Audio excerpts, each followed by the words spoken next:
There we go. Hi, so this is Pat from Buff Butch, and today I am interviewing my friend Dana from Long Beach. Long Beach represent. And we're just going to talk a little about fitness and gender identity and how it relates to Dana's experience. So, Dana, if you would introduce yourselves for us. Sure. My name is Dana Nicole Robinson, and how I currently express my identity is I'm fluid. However, I identify as more butch on the spectrum of masculinity. I am a woman. I identify as a woman. And I'm fluid. I express my femininity as equally as I do my masculinity. So that would be how I express my gender identity. As far as my identity is expressed through fitness, it's really interesting for me because I have a look. I think that what some people might say passes for really feminine, it for me changes on a day-to-day basis. Some days I might come in and be wearing my Lululemon Wonder Unders, and that to some people communicates as feminine, and I find that I'm dealt with a different way in the gym when I dress in a way that's considered more feminine than when I do in a way that's considered more masculine. Things that I might encounter when dressed more feminine would be I get hit on a lot. It's difficult for me to actually sometimes get through a workout without people wanting to come in and insert their 2 cents, whether it's who are you and what are you doing in here and can I get your phone number, or you might want to do this way, So usually when I'm dressed more feminine, those are the things that I encounter. When I'm sort of having a more masculine, expressive day, I get a lot of men that compete. They want to come up to me and compete. I get in the gym and I am there to work, and I work really hard. I have some pretty audacious bodybuilding goals, and I get in there and I get in my zone and I work really hard. And sometimes that brings on this this environment of competition, and I'm not in there to compete with anybody other than myself. But it's really interesting to me. Some of the men that come out, and the things that come out in this sort of this need to compete. What my deadlift right now is at 280. The last time I did a 1 rep max, and so I go to the gym and I'm trying to build my 1 rep max, and then I end up seeing people stopping and staring a lot, and then wanting to compete. I see them and they're doing deadlifts too, and I'm just like, man, I'm just trying to get through my training. Another thing that I encounter a lot. And this is me feeling very sort of gender neutral. Like when I go to the gym, I'm there to train. I'm there as a trainer. I'm there as an athlete. One of the things I get a lot from women, both sort of straight or non-queer, and most recently even queer, I have a thing for muscle. I have a serious muscle fetish. It's not a secret. I really adore women that carry large mass. I love it, and it's something that I actually aspire toward. And one of the things I get a lot from strangers, people that don't even know me, even my family members, some of them my grandma, one, don't get too big. You don't want to look like a man. And I'm thinking, what does that mean? Muscle is muscle. The art of bodybuilding is to build lean muscle mass and to sculpt as much of it as you possibly can and present it. And so in the sport of bodybuilding, that's the name of the game, but it's amazing to me. I've had in the last week, I've had 2 people on 2 separate occasions come up to me, men, say, you look good the way you are right now. You don't want to get too big. You don't want to get too big. And then they go off into these stories. I had one guy, and I come straight out with it. Like sometimes I'll train with my wife, my fiance. We'll go in the gym, and I announce her as such because I don't want to deal with the flirting. I don't want to deal with anybody flirting with her because that puts me in a whole different space. So I announce straight up, this is who we are. We're in the gym. We're here to train. And so people know who I am. I'm out. I'm not closeted by any means. But I've had a guy who knows this say to me, because you don't want to look too masculine. I had a woman come up to me the other day asking if she can get in my set, and he mocked this really deep voice. It was really rude, incredibly disrespectful, but his male privilege didn't even allow him to understand what he was doing. And it was, in my opinion, I thought it was very homophobic. And he knew who he was talking to, but he still felt comfortable enough to express himself in that way. So all that kind of stuff, all day, every week, I get that sort of stuff. So how my fitness experience is affected, it's like not only do I have to go in and train hard, that's one job, you know, to reach my goals, but I also have to deal with being a woman. I also have to deal with being queer. And I also have to deal with having a masculine expression in my gym experience. So I often feel like, you know, if I had to put my training experience side by side to perhaps maybe a white male, and, you know, I'm very passionate about race, class, and gender. If I had to compare that experience, I feel like I have to work a little bit harder to do the same job and get the same level of respect, you know, and on a daily basis, I have to come home and deload.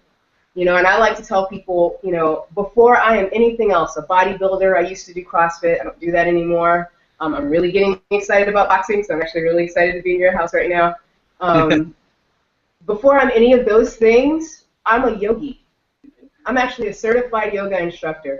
And I use yoga to come home and de-stress and get rid of all the junk that comes with being a butch woman in the gym. So that's how my experience is affected. I love it. I chose this life. I wouldn't choose anything else. You know, I'll take the good days as well as any of the struggles that come along with it. I truly believe that I was blessed with a strong back so that I could do this work and to use it as my activism. What else? Let me see. I've got a list of questions here that are awesome and well put together, and I want to answer them all. Let's see, how has my gender identity affected my relationship with my body and my fitness training? I'm coming from a background of being, I would say, obese, you know, being overweight at the very least.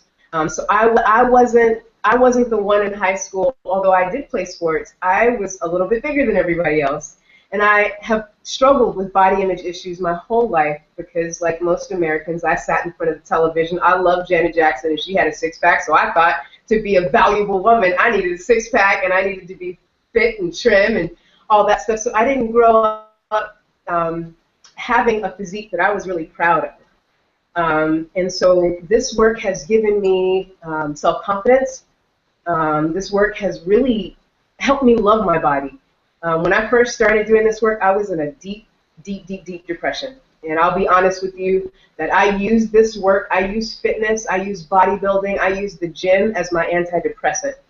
And what it has done for me in terms of my identity, in terms of my body, it's teaching me how to love myself. It's teaching me how to respond to the muscle feedback of developing and growing my muscles, which in effect is developing and growing my mind and my spirit. For me, it's all connected. Like I said, I'm a yogi before I'm anything else, and I am a bodybuilder. I'm truly a bodybuilder at my core. But it's body, mind, and spirit for me. And so being in the gym is my sanctuary. It really is my safe space, and I still have to pull my sword out and fight. I literally have had men tell me, you know, I had a guy tell me once, you know, if you want to bulk up them right there, and he was referring to my traps, you need to do this, this, and this, and this. And I stopped him. I said, excuse me, sir. I said, I know how to build my body. And I held up a wide front double bicep. I said, can't you see it? And he stopped. Like, I just need you to see this right now. You know, another thing, I'm a certified Kundalini yoga instructor. I'm a certified fitness behavior modification instructor. I'm a trainer.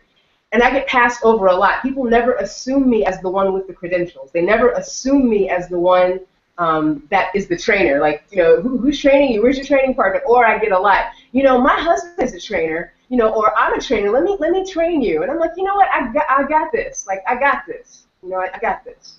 So that's something else I also encounter that I'm overcoming, and that I'm really grateful for the people that you're putting.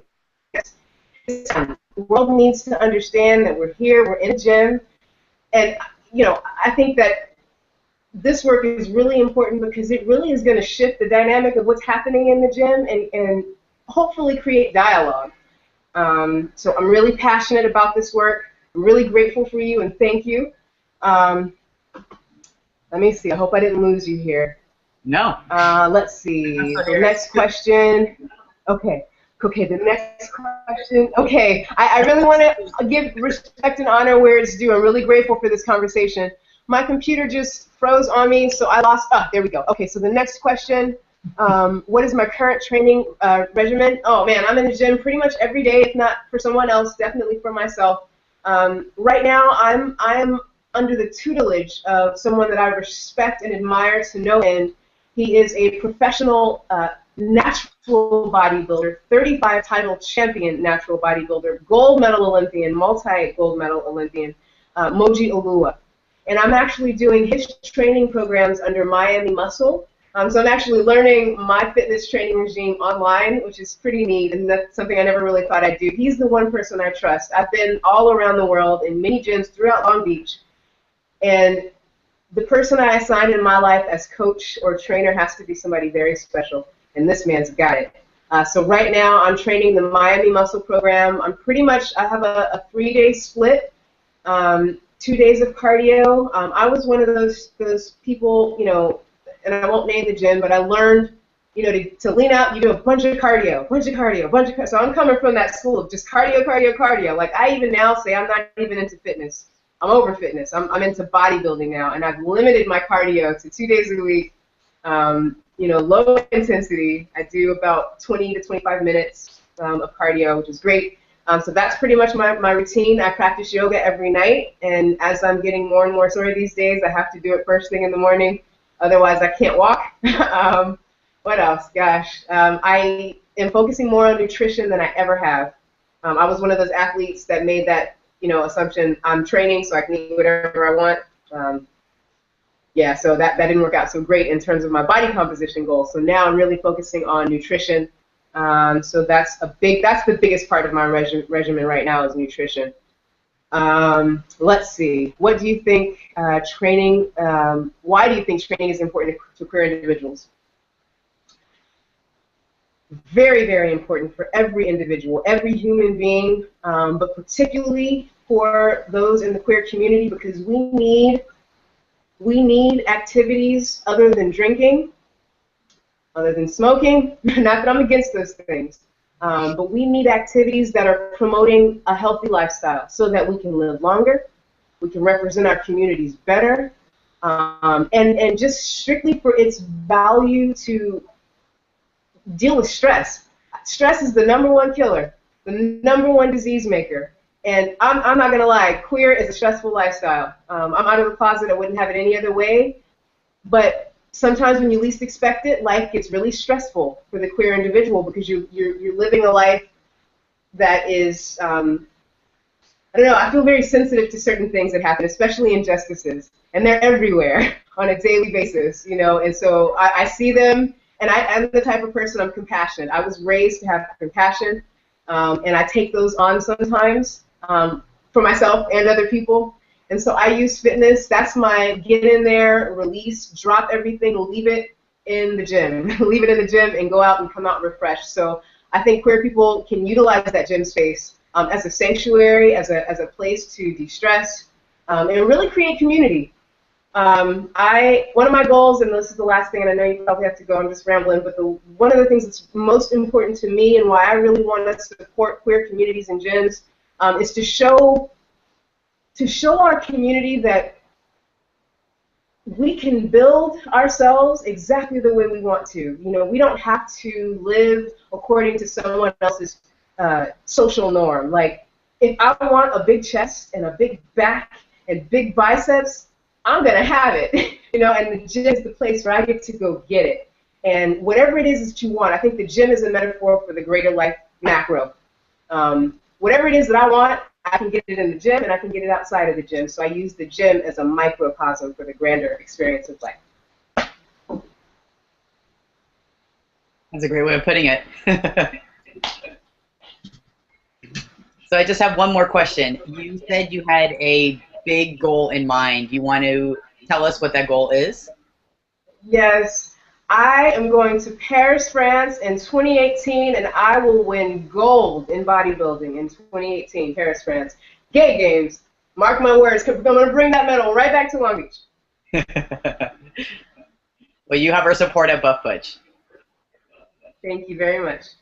And thank you so much for your time. You hit so many things right on the head that I don't even need to ask any more questions. You totally nailed all. Thank you so much. And thank you so much for giving that perspective.